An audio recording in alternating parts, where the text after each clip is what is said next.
بسم اللہ الرحمن الرحیم۔ آج کا سوال ہے کہ دوران علاج فوتگی والے گھر میں نہ جانا اور پیدائش والا جو گھر ہوتا ہے تو وہ اس گھر میں نہیں جانا، یعنی کہ جن افراد کا علاج کیا جا رہا ہے یا جن کا روحانی علاج کیا جا رہا ہے تو وہ نہ فوتگی والے گھر میں جائیں گے تو نہ وہ کسی پیدائش والے گھر میں جائیں گے۔ تو یہ ایک سوال کیا میرے ساتھ کسی نے کہ روحانی طور پہ اس کا کیا جواب ہوگا یا اس کے حقائق کیا ہیں۔ تو اس میں دو طرح کی باتیں ہیں۔ تو یہ جو پرہیزیں لگاتے ہیں اس طرح کی کہ بھئی آپ بڑا گوشت نہیں کھائیں گے، آپ مسور کی دال نہیں کھائیں گے، آپ پیدائش والے گھر میں نہیں جائیں گے، آپ فوتگی والے گھر میں نہیں جائیں گے، یا اور طرح کی بھی باتیں وہ کہہ دیتے ہوں گے، مجھے نہیں پتہ۔ تو روحانیت میں جو پہلا جو طریقہ کار ہے اس کا،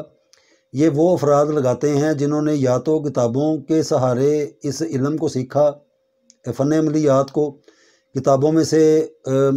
نقش لے لیے، ان کا پیچھے کوئی استاد یا بیک اپ نہیں ہوتا جیسے پیر مرشد استاد ہوتے ہیں، تو یہ بات ہی بتا رہی ہے، ان کا پرہیز بتانا ہی یہ بات کو بتا رہا ہے کہ وہ اگر پرہیزیں لگا رہے ہیں تو وہ خود بھی سہمے اور ڈرے ہوئے ہیں کہ وہ میں جس کا علاج کر رہا ہوں وہ فوتگی والے گھر میں نہ جائے، وہ پیدائش والے گھر میں نہ جائے، وہ بڑا گوشت نہ کھائے۔ تو وہ یعنی کہ یہ بات بتا رہی ہے کہ وہ خود سہمے اور ڈرے ہوئے ہیں۔ جن کے پیچھے استاد ہوتے ہیں یا جو پراپر اس علم کو سینہ بسینہ جنہوں نے سیکھا ہوا ہے تو وہ بالکل بھی اس طرح کی پرہیز کبھی بھی نہیں لگا سکتے، کیونکہ ان چیزوں کا تو دور دور تک واسطہ ہی کوئی نہیں۔ اس کے حوالے اور ثبوت بھی موجود ہیں کہ پرہیز جلالی اور جمالی جو ہوتی ہے وہ کتابوں میں لکھی ہوتی ہے، اور کتابوں کی حد تک ظاہر سی بات ہے اگر کوئی کتاب میں سے فیض حاصل کرنا چاہے گا، کوئی تعویذ ہے یا کوئی عمل یا کوئی وظیفہ ہے تو اس کو بالیقین پرہیز جلالی اور جمالی کرنا ہوگی۔ ہم نے جب اس میدان میں قدم رکھا اور اس کو جب سیکھا تو پرہیز جلالی اور جمالی، چونکہ میری کتابوں کے اندر بھی اس پرہیز کو لکھا ہوا ہے کہ جو اس کو کرے گا اس کو یہ پرہیز کرنی ہوگی، لیکن ہمارے جو استاد ہیں جب انہوں نے بتایا کہ بھی بیٹا آپ نے یہ پڑھنا ہے، یہ اس کا طریقہ کار ہے، تو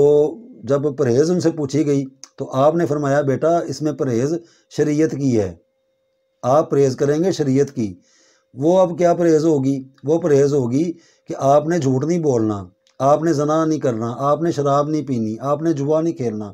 آپ نے ہر وہ کام نہیں کرنا جس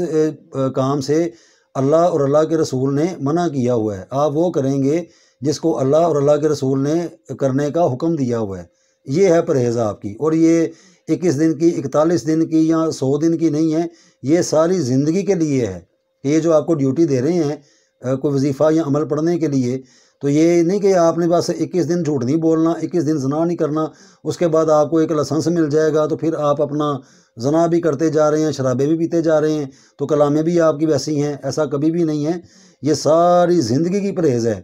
اس میں چاہے فوتگی والا گھر ہو جائے، چاہے پیدائش والا گھر ہو جائے۔ ہمارے پاس بھی مریض آتے ہیں، ان کے علاج کیے جاتے ہیں، لیکن اللہ شاہد ہے کبھی کسی کو نہیں کہا کہ بھی آپ نے بڑا گوشت نہیں کھانا یا آپ نے دال نہیں کھانی یا فوتگی والے گھر نہیں جانا۔ ان کو یہی بات بتائی جاتی ہے کہ بھئی آپ دیکھ کر چلیں، جو برے کام ہیں وہ برے ہیں، جو اچھے کام ہیں وہ اچھے ہیں، اچھے اور برے کاموں میں تمیز کر کے ان کو کریں، یہ آپ کی پرہیز ہے۔ یہ سینہ بسینہ علم جو رکھتے ہیں یا جنہوں نے سیکھا ہے ان کے لیے یہ ہے۔ تو جو کتابوں میں سے پڑھیں گے، کتابوں میں سے کریں گے تو ظاہر سی بات ہے پھر وہ پرہیز جلالی اور جمالی تو وہ بھی کروائیں گے، اور اس کے بعد جو پیدائش والا گھر ہے یا جو فوتگی والا گھر ہے اس جانے سے بھی وہ منع کریں گے۔ تو یہ وہ افراد کریں گے جو خود سے ان عملیات کو ذوق اور شوق کے ساتھ سیکھتے ہیں، کرتے ہیں، لیکن یہ ان افراد کے لیے بالکل نہیں ہے جنہوں نے سینہ بسینہ ان علموں کو سیکھا ہے۔ اور پرہیز اس کے اندر وہی ہے کہ اچھے برے کاموں کو دیکھا جائے گا، 21 دنوں کے لیے نہیں، 41 دنوں کے لیے نہیں، ساری زندگی کے لیے۔ یہ ایک توق ہے، تو اس کو آپ نے اپنے گلے میں پہننا ہے کہ میں نے ہر وہ کام نہیں کرنا جسے اللہ سبحانہ و تعالیٰ نے منع فرمایا ہو، اور وہ کام کر رہے ہیں جن کو کرنے کا اللہ سبحانہ و تعالیٰ نے حکم فرمایا ہے۔ تو باقی یہ جو پرہیزیں ہیں، اب مجھے نہیں پتہ، یہ جنہوں نے سوال کیا ہے اگر وہ کسی کے پاس گئے ہیں تو انہوں نے اگر پرہیزیں وہ لگائی ہیں،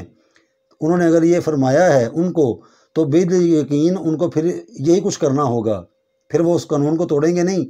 کیونکہ اب وہ چونکہ ان کے زیر سایہ ہیں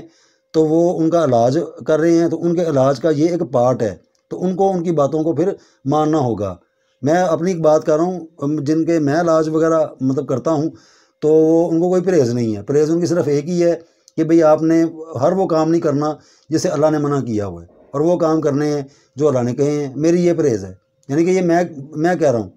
کیونکہ میرے جو بڑے ہیں انہوں نے مجھے یہ فرمایا ہے، تو آگے سے میں جن کا علاج کرتا ہوں تو مجھے یہ ہے کہ میں ان کو یہ بات بتا دوں. آگے وہ کرتے ہیں یا نہیں کرتے، چونکہ میں نے جو اچھی بات تھی، اچھا پیغام تھا، وہ تو ان کو دے دیا. آگے وہ کریں یا نہ کریں، اب یہ اللہ کا اور ان کا معاملہ ہے. اگر وہ کریں گے تو ظاہر سی بات ہے ان کو فائدہ بھی ملے گا، اگر نہیں مانیں گے تو پھر اللہ ہی انہیں پوچھے گا. میں تو اس کا ذمہ دار نہیں ہوں، کیونکہ ہدایت تو صرف اللہ کے پاس ہے. تو یہ جو سوال کا جواب ہے کہ وہ جو پرہیزیں لگاتے ہیں تو وہ بالکل لگا سکتے ہیں، کیونکہ ان کے پاس علم ہی اس کیلیبر کا ہوگا. لیکن وہ جو دوسرے افراد ہیں جن میں سے میں بھی مطلب چلتا آ رہا ہوں، سینہ بسینہ ہم نے علم پڑھے ہیں، سیکھے ہیں، تو ہم کوئی پرہیز نہیں لگاتے، کیونکہ ہمیں ہمارے بڑوں نے ایسی پرہیز بتلائی کوئی نہیں.